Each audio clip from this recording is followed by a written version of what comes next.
Good morning, good afternoon, good evening, everybody. Thanks for joining us. Welcome. We've got folks trickling in, so we're just going to take a few more seconds here just to let everyone get settled. Everybody will be muted to start, but please feel free to put your camera on if you'd like, but absolutely fine if you would like to go video off, whatever your preference is. We want you to feel as comfortable as possible to participate today. It's great to see some familiar names in our guest list. Some jostlers in there too. Thanks. Hi, jostlers.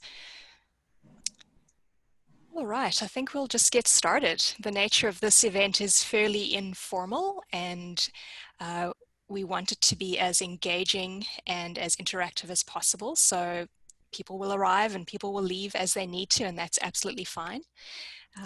Hi, my name is Bev Atfield. I'm the Principal of Workplace Science at Jostle. I'm based here in Vancouver, Canada, and I'm really excited to be kicking off this new adventure with our conversation series today.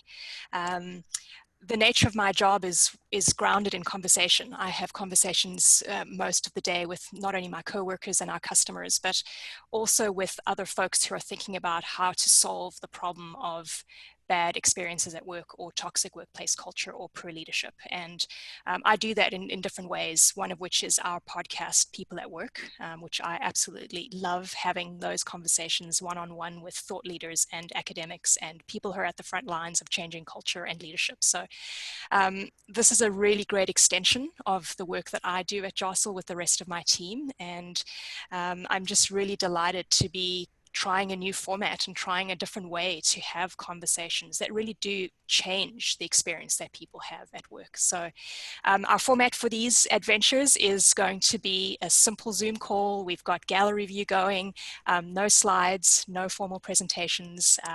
I'm going to be helped in the conversation every time with a couple of guests, and today I'm really delighted to welcome and thank Angie Bergner, who is the Head of People Operations at Ivy Research Council.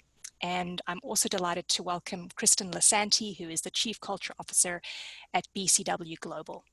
And both of these wonderful individuals are very outspoken in a very graceful and elegant way, not only on LinkedIn, but they're very passionate about the things that they believe in around shaping and improving people's experiences at work and what it actually means to create cultures where people can thrive and be fulfilled as humans. So I'm very grateful for their time today and for them being in this endeavor with me. So thank you both and welcome.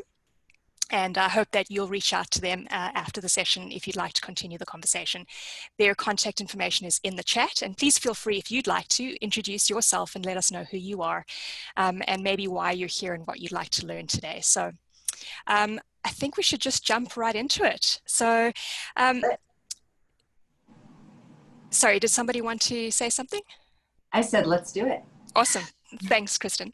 So just in terms of how this is going to work today, it is meant to be conversational, but obviously we know that Zoom has its limitations and we're adapting to having these kind of interactions in a virtual way as opposed to how we might do this in a live meeting or a live session. So that being said, some of the ground rules for how we engage with each other are the same, whether we're online or in person. So be succinct, be considerate.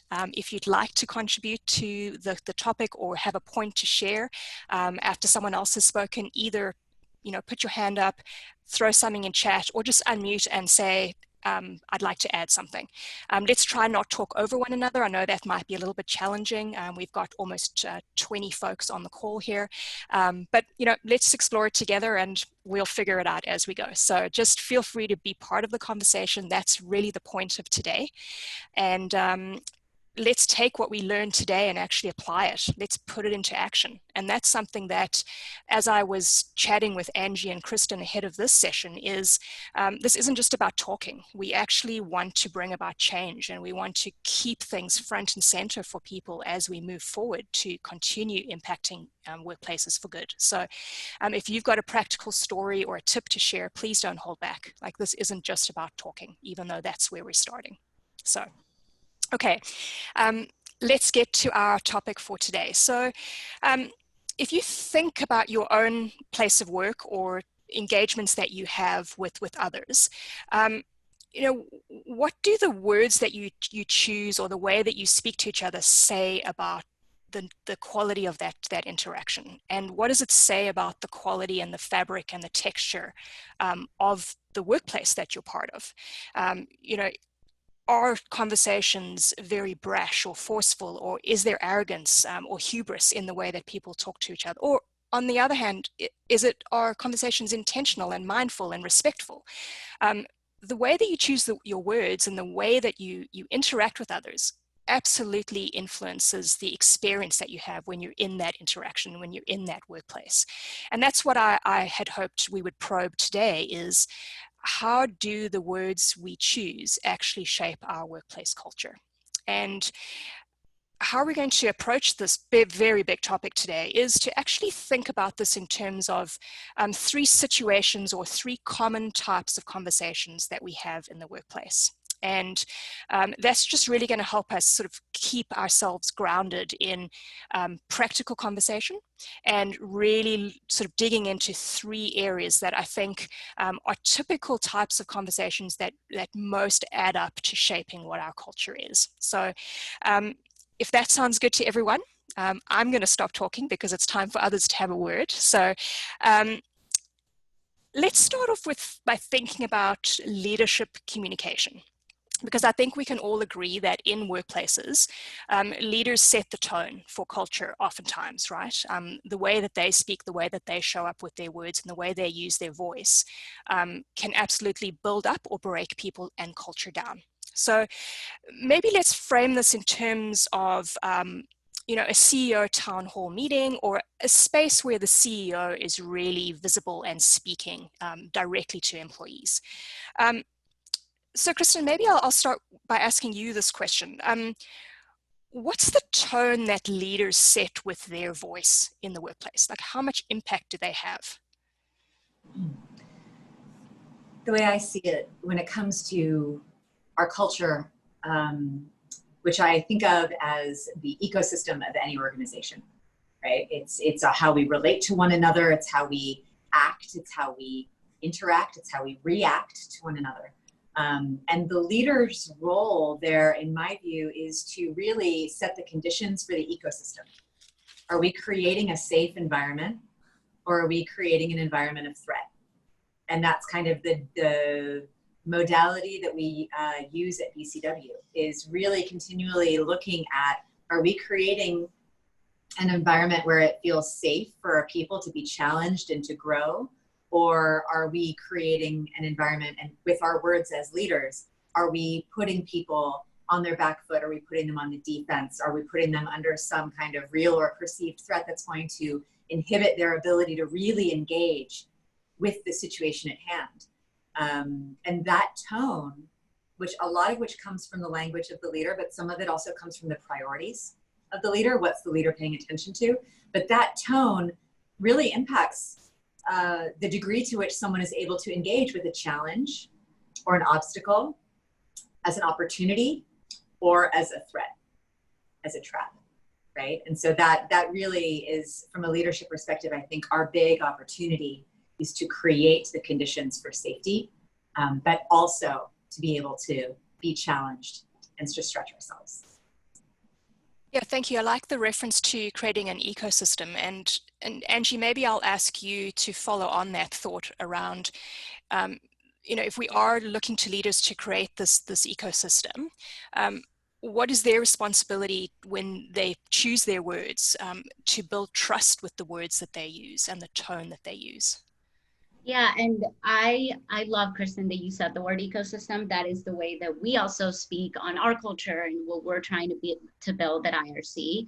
I think when I was thinking about this topic of leadership communication, specifically CEOs and really like the executives in a town hall setting, for example, you know, I think the biggest message that I always give them and that I give all of our leadership is that we need to lead by example, and that we can't expect our team to open up or to trust us if we're not willing to do the same from our end. So I think for me, the message of allowing yourself as a leader to be vulnerable is probably the biggest theme that I put in front of them. And vulnerability for me, I think, is such a key and critical part of building a company culture of autonomy and of trust and of really feeling like you're in a psychologically safe space. So for me, it's, helping them see that if we're asking our team members to be vulnerable, to share what challenges they're having, to ask for help, then we need to be able to do the same. And that's everything from,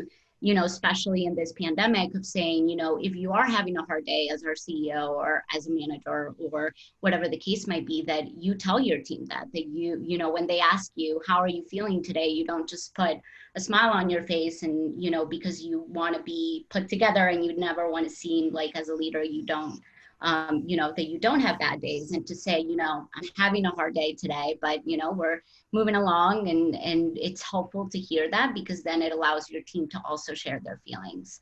And also just to acknowledge that, we're going through a pandemic and we're going through hard times, and I'm willing to be vulnerable and admit my mistakes as a leader and share of my past mistakes so that it allows you to feel the same way. Yeah, absolutely. Does anyone else have any thoughts on what Angie and Kristen have raised?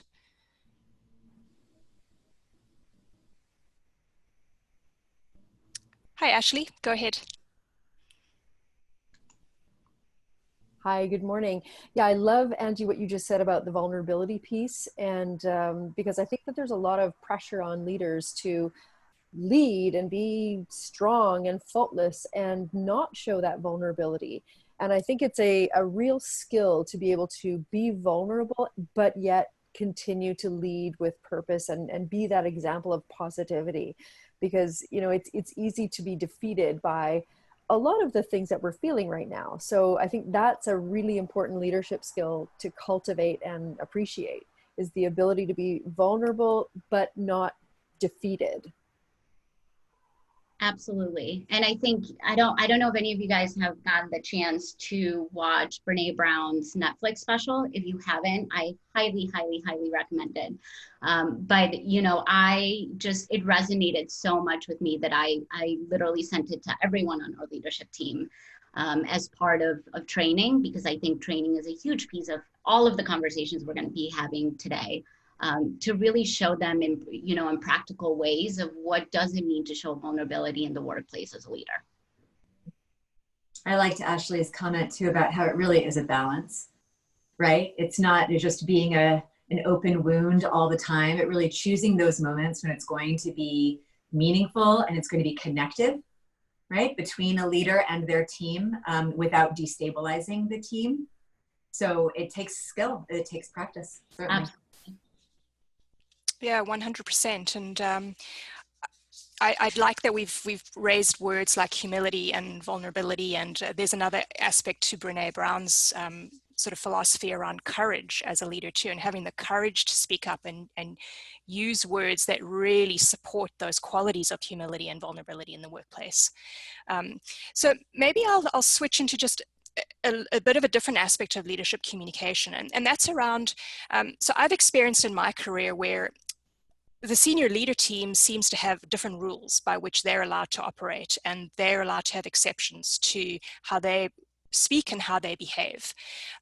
How do we overcome that in building our culture, where we get away from this idea that leaders don't actually have to walk the talk? They don't actually have to do what the values and the mission of the company suggests that employees should do. So Kristen, maybe I'll ask you to just share a few ideas on like, how do we get away from that mentality?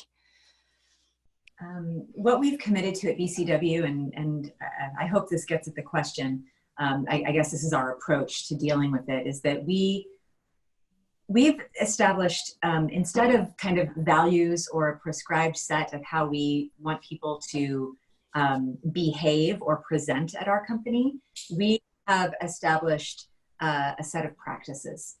And that's really how we think about it, is that we're all in process and we're all practicing these things together. So we're practicing paying attention to what mindset we're bringing to a conversation. We're practicing the ways in which we accept and deliver feedback, and we're creating kind of these practices. What that does is it gives us the ability to kind of bring one another back into practice with each other.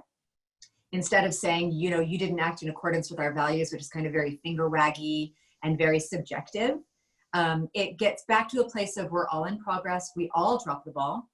We all act. And I think that for leaders especially, there is a certain sense of rigidity that comes with expertise, isn't there? That you kind of feel like, you know, the reason that we think sometimes as leaders we're exempt is because, well, we're in charge. And because the way that we've always done it has been why we're so successful in the first place.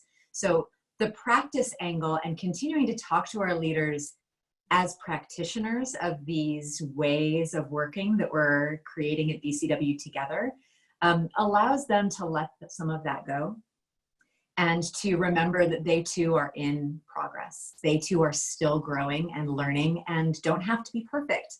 You know, it's not only that they think they are perfect, it's they think they should be or have to be, to get back to the point that Angie made earlier about vulnerability. And so just reminding everybody that we're still on that path, we're still on that journey, I found to be really useful in reminding them they get to be human beings too. Yeah, I love that you raised that we're not on a quest for perfection. And I think that's a really important thing to remember in all of our developmental journeys as leaders. There's something else that Anne mentioned in the comments around having authenticity and being authentic in your vulnerability. And I think that really does tie into this, you know, what leaders should be striving for is authenticity, not perfection, and just being themselves as humans, but intentional humans and people who really think about their words before they speak them, I think is key. Before we move into our next scenario, is there anyone else who'd like to weigh in on the leadership communication in particular? Yeah, I think I would just add to Hi, Laurie. Hi, everyone. Oh, I just love this. I think I would just add from our experience working with other leaders is to have a personal conversation about them as a human being. I feel that the traditional way of leadership or in organizations is that it's focused on like, how do we want to do things for our people? And we don't really take the time to look internally. So what we've done is help leaders define their personal core values and their life purpose, because if they kind of know that for themselves, then they can lead others from that place. So not just about, okay, let's do that for our team and our company, do it for yourself first, like from the inside out. I love that point. That's literally the only thing I was going to add as well is, you know, the way that I structured our internal manager training program is that it focuses on three, you know, big topics. The first one is people, the second one is team, the third one is processes. But we start with the people. We start with, you know, let's introduce our managers to the concept of not only finding and really understanding an organizational why, but then breaking it down even further and then thinking about, okay, you know, what is your personal why? What is your team's personal why? And how does it tie into a bigger organizational why? So that as you're moving through conversations, as you're moving through challenging, you know, opportunities for growth within the organization, that you can always anchor back to that organizational why, to that personal why, and to that team why. Because I think, you know, for us at IRC, to Kristen's point, we also, instead of having very like, you know, prescriptive, you know, set of values, we have practices as well. Two that really stand out to me in this topic is that one is that we default to open. So we know from a leadership perspective that we, you know, people are able to ask questions. And I love, Darren, you posted on the chat that at Jostle, you guys have discussions called Ask the CEO Anything. We have the same, we call them AMAs, Ask Me Anythings. And I think those are really important to be able to connect to the person, then connect to your team, then connect to the organization, so that you as a leader don't necessarily feel such a disconnect and put yourself on a different set of rules. Yeah, 100%. Thank you, Angie. And I love your phrase, default to open. Like, I think that is a very good starting premise to always remember. And that actually leads quite nicely into our second scenario that I wanted to probe a little bit is around team communication. So, you know, let's say, for example, a project update meeting or a project kickoff meeting where you've got a diverse group of people who are working together for some sort of project output or outcome. You know, those can tend to be quite complicated communication opportunities or detractors maybe.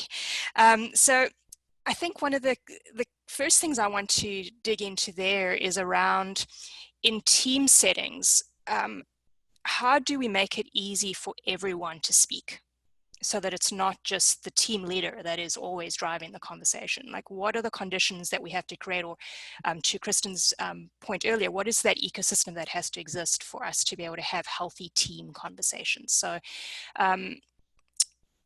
Angie, do you want to pick up on that and just give us your thoughts around the team perspective in particular? Yeah, absolutely. I think, you know, as you're kind of thinking through as a manager, okay, you know, I've spent the time really getting to know each one of my individuals on a personal level and getting to know what drives them, what wakes them up at night, what's going to push them when we're having a hard time. Then you can really start to lift up and focus on, you know, I know my individuals, now let's focus on the team and how can I really pair people up together and how can I bring similarities to, you know, to the surface so that by the time you come to these really hard conversations or brainstorming sessions where it's easy to just kind of think of yourself, you have a foundation of a relationship with each individual and then together as a team. From a more practical perspective, I think one of the things that's really helpful for us is that we all follow the same kind of team agendas. We have a template that everyone follows. They make it their own for their own team and what they're covering. But a big part of that template is to rotate roles, for example, so that it's not just the manager always being the facilitator and the leader of that team meeting, but that role really rotates amongst all of the team members. One, as you know, as a manager, you're able to kind of just be a part of the conversation more than having to worry about being the leader of that meeting or the facilitator. And two, from the team members' perspective, it kind of does give you a really nice way to almost forget titles within that space of that meeting because everybody's rotating the roles, right? There's a facilitator, there's a note taker, there's a timekeeper, there's a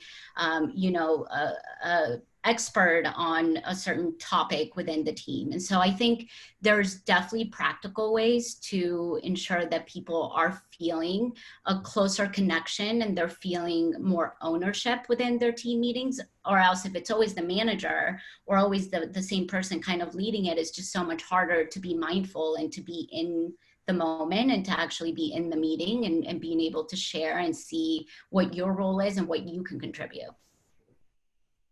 Yeah, thank you for that. Yeah, you know, at Jostle, I would say that our team communication and the way that our teams work together is actually at the heart of our culture. So we operate on this co-creation model, and a lot of our cultural DNA is actually bound up in how our teams work together. And you know, I don't think we're alone in that. I'm sure there are others on the call who have the same experience. But what that means is that we place a lot of emphasis on the way that those teams work together to actually build our culture. And therefore, we have to make sure that we are creating those spaces where people can be free to share ideas without judgment. They can be innovative and know that they're potentially going to make mistakes, but they'll be supported through that. So that starts to tie into psychological safety and, again, the environment that we're creating with our words and how our people work together. So is there anyone else on the call who's got a similar situation?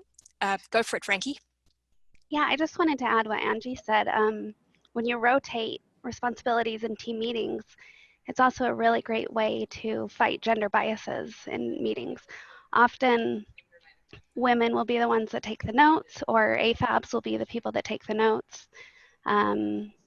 Less often you see this now, but generally you see men leading meetings. There's a lot of gender biases people are unaware of in meetings and roles people take in those meetings. So when you just automatically rotate what responsibilities people have, it just takes that right out of the equation, which is really, really great.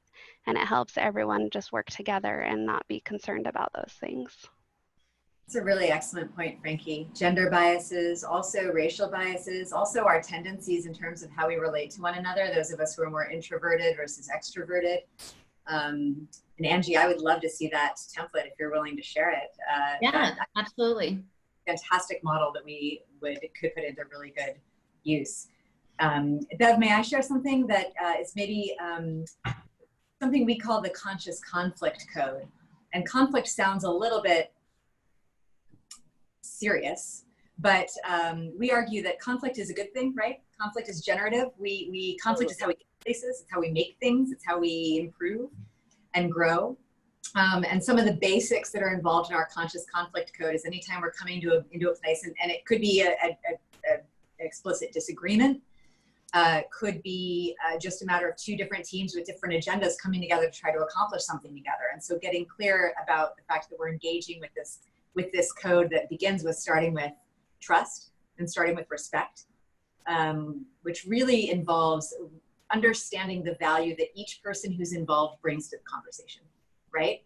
I'm here with my particular area of insight or perspective, and you bring a different one. And if we start from understanding with a base level of respect that we are going to disagree by virtue of these different perspectives, and that's the whole point, then that starts us off from a really generative place. And then we generally will try to, before we even engage in the conversation, map out the win or the benefit of the conversation so that everybody understands that if we get this right, how we're all going to succeed on the other side. Give everybody a clear view of what the incentive is to fully participate, because everybody's going to benefit on the other side if we can come out of this engagement, of this moment of conflict or collaboration, whatever you want to call it, consciously and respectfully. And there are some more steps, but those are the two that really set up that safety environment that we find is very supportive. Yeah, thanks for that, Kristen. What it sounds like is you have a very intentional approach to your interactions, and you're very purposeful in, setting out, the expectations and the outcomes that you're hoping to see. And that's really incredible. The whole to have idea. that. Practice is intentional. It's what we are doing on purpose over and over again in order to build our capability. Right? Absolutely. Yeah, and I'm sure, again, coming back to our baseline theme of today is the words that you choose to use with one another are going to impact that intentionality, right? They're going to impact how you're able to actually make that a reality. Any other thoughts around team communication and how we're showing up as individuals in teams? Frankie, thank you for raising, the point about bias. I think there's also a big question for me that arises around, are we being inclusive in our communication in team settings? And that really speaks to some of the things that you pointed out there, Frankie. But is there anyone else who has a story or a tip to share perhaps about how do we promote inclusivity and belonging in team settings in particular with our words? Hello. Again. Sorry. No, go for it, please. Yeah, I added a couple of ideas there. We used the pink elephant. I love that Kristen brought that up, whether you have a clearing kind of process or you have a challenge. And the pink elephant, because I was with a group of male executives, it was just a funny thing. I woke up one day and went, to Toys R Us and picked up the elephant. But I knew there were so many of the leaders that were holding back, or there were a lot of issues, right? You could either do the parking lot, but when I threw that pink elephant in the room, people giggled, but they also knew, okay, we know we need to have this conversation. And with that trust agreement, it also helped. But one of the things I also do, because I'm really passionate about belonging, is no matter what size of group I'm facilitating or leading or training, I always want to make sure that everyone has had a chance to speak and say hello. And so even if it's just 10 seconds, your name, how are you feeling, or something about you, I just now have made that a part of my process, because then they feel, heard or seen, acknowledged. And there is like a tribal kind of ritual, now I'm going to forget the name, but I'll share it and I'll find it for you, where they go around in Africa to say, I'm here to be seen. And then the group would actually respond, we see you. And so it's kind of like that sort of concept to just ensure in this quick moment that you're here. Ubuntu, I think. That's right. Pillar, yeah. Yeah, that is a beautiful concept, and it really does bring home this, the duality of it's almost like the social contract that exists, right, when you are interacting with someone else, is that you see them and they see you. So thank you for that, Laurie. Well, I think we're going to switch into sort of a related topic to the points that we've just discussed around feedback and conflict situations. And those two might seem like feedback could be a positive thing and conflict is a negative thing, but I really mean those situations where people are engaging in giving each other some sort of feedback or potentially tackling a difficult conversation. And this could be anything from an annual performance review or a one-on-one meeting between a manager and his or her direct report. And what I'd really love to explore here is how do we make the most of those opportunities? And Kristen, you were talking about using conflict for good, right? Like it actually drives progress in your organization. And I actually believe that those types of difficult conversations and conflict situations are opportunities for growth ultimately, and they don't have to be these terrible things that we avoid. But it all comes down to the words we use and the intentionality with those words and the mindfulness that we bring to those conversations. So, Kristen, maybe I'll ask you to give us your thoughts on how do you make a difficult conversation go well by being intentional? So you're getting a little sneak preview, everybody, of what we're going to be focusing on in the month of August at BCW globally, which is our feedback model.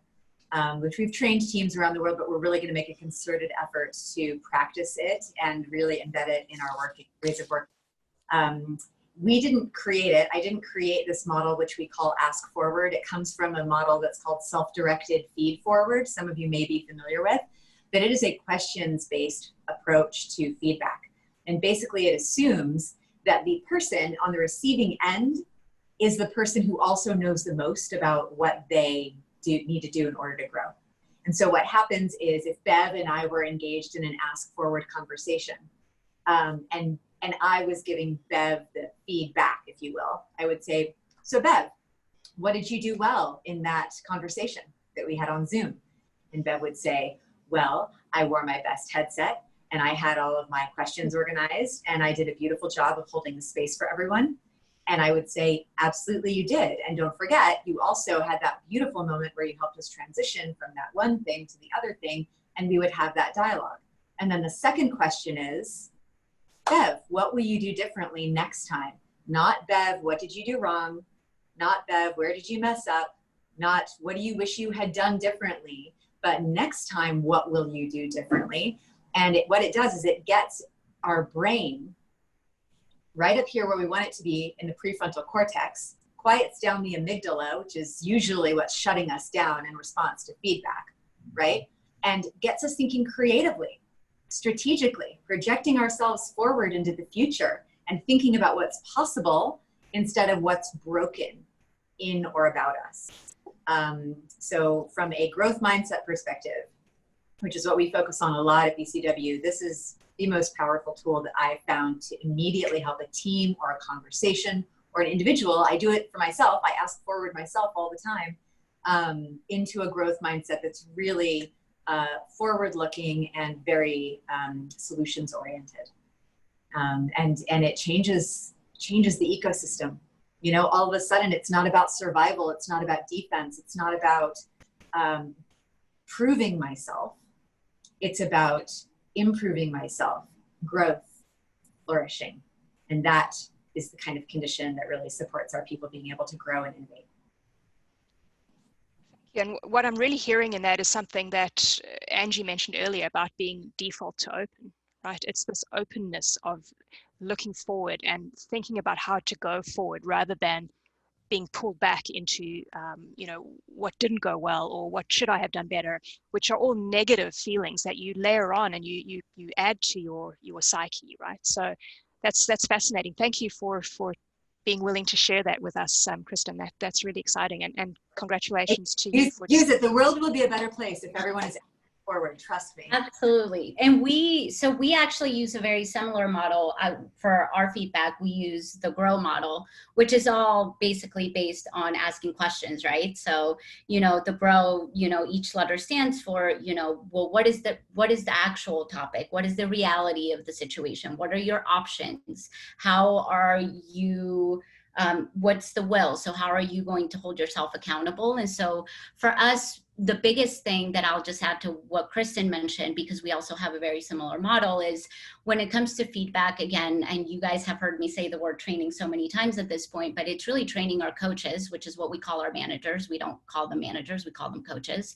But really, training our coaches to, as they're thinking about feedback, to think of two very important pillars. One is, are we providing our team members with regular feedback and not just once a quarter at an official quarterly review or at the end of the year during the annual review, but is that just part of your regular process? Are you doing two-way feedback at the end of every single, one-on-one check-in with each one of your team members? That's actually part of our one-on-one agenda. The very last part of that template is, okay, we're going to engage in at least 5 minutes of upwards feedback. So allowing your team members to regularly feel comfortable to provide their coaches with feedback.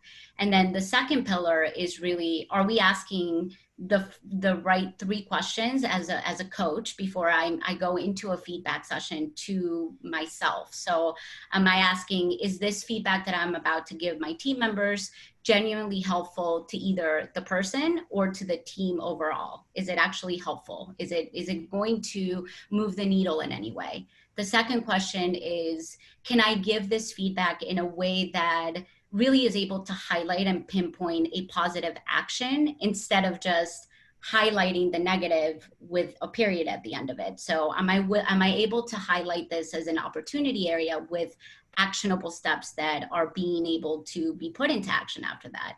And then number 3, am I ready to have this open to default conversation in a way that it's not demeaning the person at all, that it's actually just focusing on the specific behavior?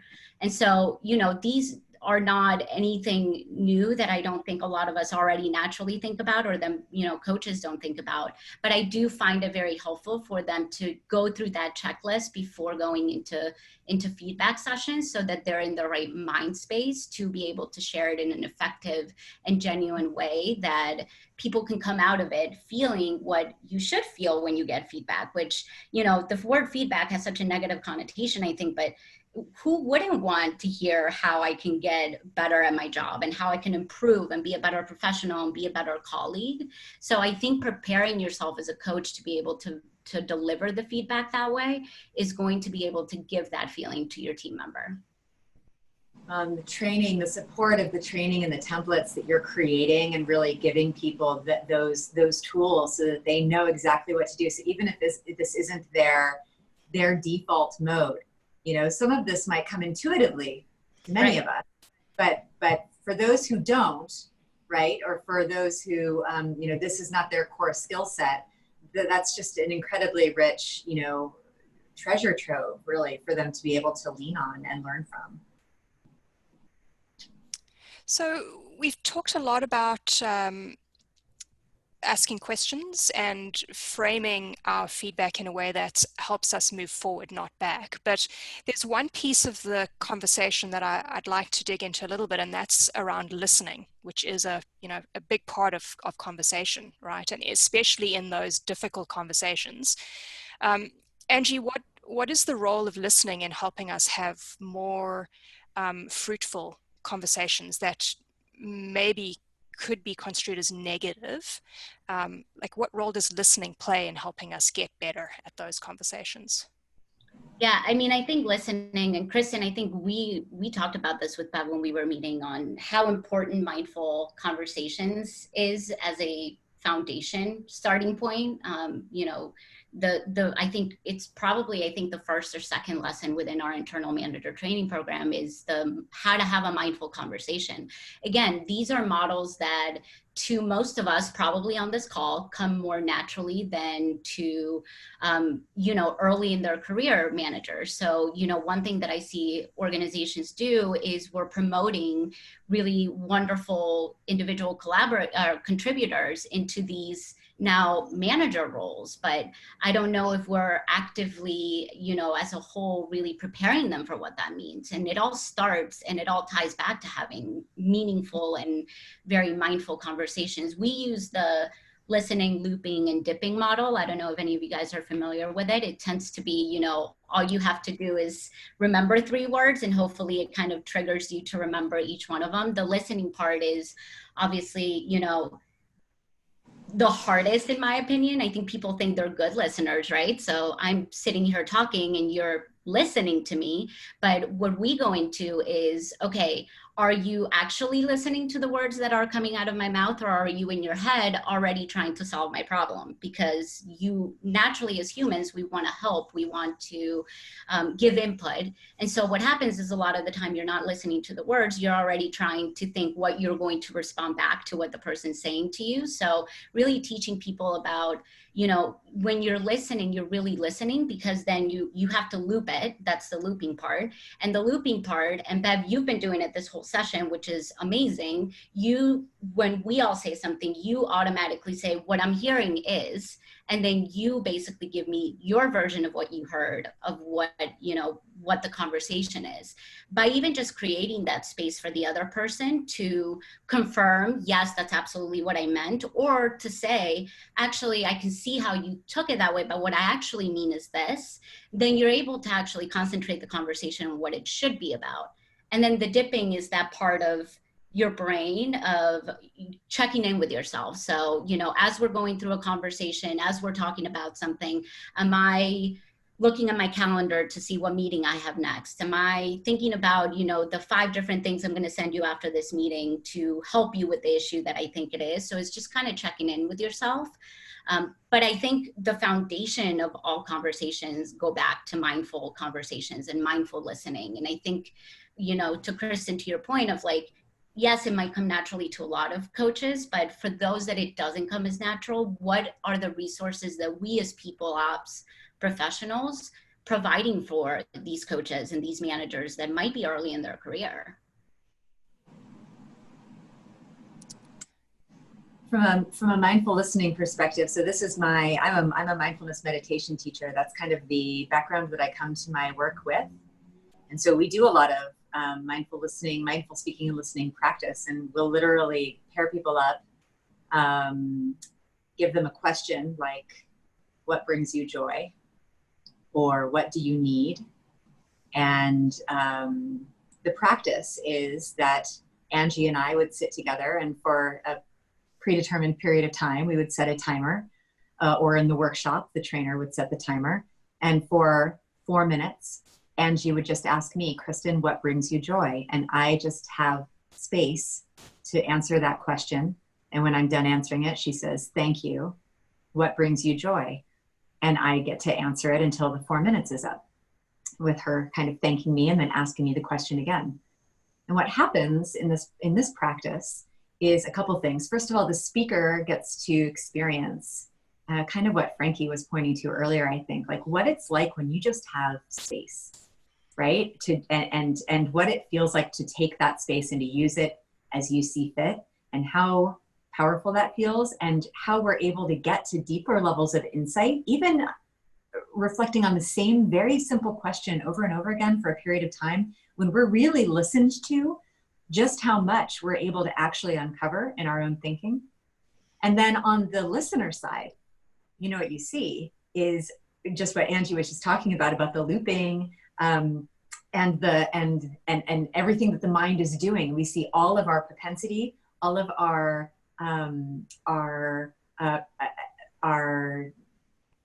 what's it called? You know, when you have a thing you do, habits and all of this coming to the fore, right? So we even encourage people, like, don't nod vigorously or smile just because you can't say something. Just really sit there and watch all of that automatic stuff come forward that is really getting in the way of, it's really just your way of centering yourself in the conversation instead of centering the other person. and practice with getting to know what are your barriers to really holding space for the other person if that's your only job. And we don't recommend that people hold all of their conversations with this very structured approach, but doing it in kind of a lab style practice teaches us a lot about our tendencies, teaches us a lot about how we communicate and how we engage in conversation, so that in those moments we know what it's like to see that looping happen without feeding it and without deferring to it, but we are able to bring ourselves back again and again to focus on the person in front of us and what they need and what they're saying for us.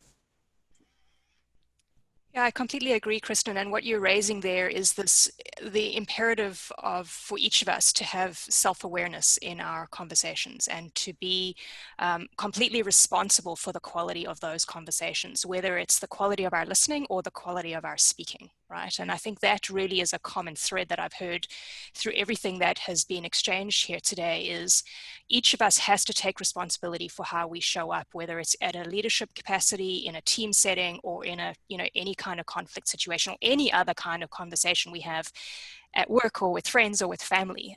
We are responsible for it, and we have the power to choose how we impact the conversation and the quality that we bring to it and how it makes us and the other people feel.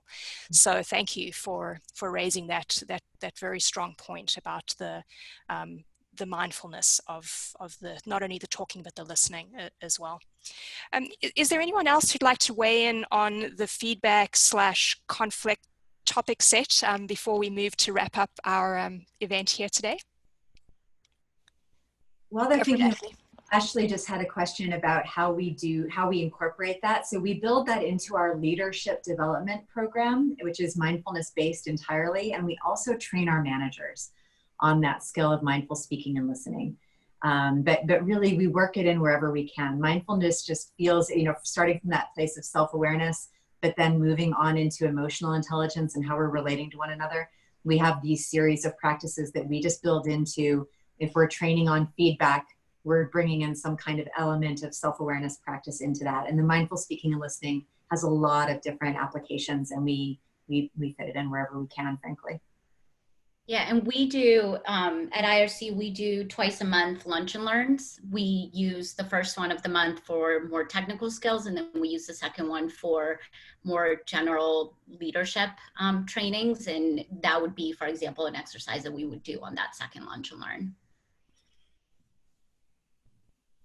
Yeah, and I think the key point there is that not all of this comes naturally to all of us, right? So, but you can learn it, and you should learn it if you have the opportunity to do so. And that, again, comes back to the individual responsibility of the contributions that we're making to conversations. So that's a really important point. Can I just make one more point? Please, go for it. A lot about practices today, and I'm sure Angie will corroborate this, because we just have so much in common with the way that we're doing things. But it's one thing to understand something intellectually, and it's a totally other thing. And this is why the training and the tools and the practices and articulating it in a way that gets people to a hands-on experiential way of doing things is so important, because we will, just like we'd like to fix people, right? And we like to help people, and we like to insert ourselves in that way. We also like to really intellectualize things and hold these concepts and models in our minds and think that that means that we are behaving differently and that we're speaking differently.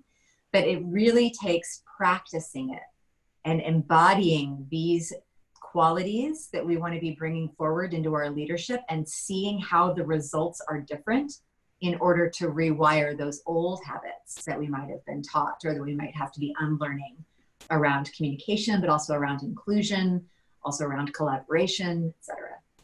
You have to do the practice in order to see the actual result. It's not just about understanding a concept. Yeah, absolutely. We all have to do the work, right? It is one thing to sit around and, this is a good example, sit and have a conversation, but we need to act, right? So I guess I'll challenge everyone who's on the call to think about maybe one thing today that they heard that you are going to be intentional about improving or changing in the way that you show up and communicate in your relationships and in your work environment in particular. So Well, are there any closing thoughts or anything else that anyone else would like to add to the conversation today?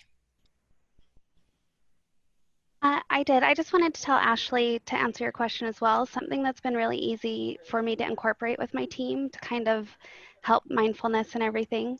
Every Monday, I started this before being remote, but it's helped now that a lot of people are remote, is a peak and pit. And I start off with my team and posting a high and a low of the previous week or something I'm looking forward to. And and then whoever wants to participate will participate, and it's totally optional. And it just helps us all stay connected and know what's going on in each other's lives. Remember, we're all human. And the pit, it's like, oh, they're dealing with real life things and we can step up for each other when we need it. It's a great way to start the week. And I use the word mindfulness a lot with my team. When I realize that someone's not being mindful, I say, hey, let's try to remember to be mindful, so that they're hearing that word a lot. And I've had a mindful meditation sessions with my team. I try to bring in those kinds of things when I don't know how to do it myself.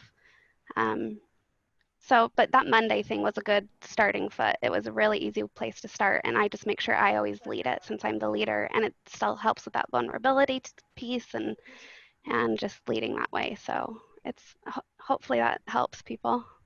Very nice. Yeah. Yeah, thank you for sharing that, Frankie. And I love the creating a ritual around that somehow, right? And it's something that helps anchor people and remind them about reflecting on not only their own circumstances, but what other people are going through. And that's another part of being mindful, right? Is thinking about others in your conversation. So thank you for sharing that. Angie, Kristen, any closing thoughts? Just to say that I've learned a great deal today from Angie and from all of you. Thank you so much for the opportunity to be with you and to speak and to listen. Yeah, just really grateful. And thank you, Bev, for hosting us, and to Jostle for holding this space. It's just wonderful. Can't wait for the next one. I won't be a special guest. I'll just be a guest. It'll be lovely. I will say sames to everything you just said, but I think, again, thank you all for sharing and for being active in the conversation. I think, we've all probably called into quite a few different webinars since we've been in this pandemic. So this was really nice to get an opportunity just to hear other voices in these topics that we're talking about. And thank you, Bev, for facilitating it so beautifully. And please connect with us on LinkedIn. I would love to continue the conversation, whether it's, to have a follow-up conversation or to ask a clarifying question about anything that I've brought up. I'm always happy to continue these conversations. Same. Yeah. Well, thank you, Angie and Kristen, and thank you for your time. I know we had a little bit of time leading up to this that we spent getting to know each other and prepping, and I'm so grateful for that. So thank you for your insights and ideas and your humanness that you brought to the conversation today. Thank you for that. And yeah, absolutely, this is an ongoing conversation, right? And I'd love to keep the conversation going as well. And please do also give me some feedback if there's anything that I could do to improve this experience. I know we spend a lot of time on online calls right now, and my wish and hope for this space and time together was just a bit refreshing and a bit different from what the normal experience is. So I hope it has been that, but would love to hear how we can improve it. And if there are specific topics that you think we should be talking about in this forum, I'd love to hear that as well. And thank you to everyone who shared their thoughts around what the value was they wanted to get out of these sessions before they came to the call. I have reflected on those and will definitely take the feedback I got there and help us make these conversations richer and more meaningful for everybody. So thank you.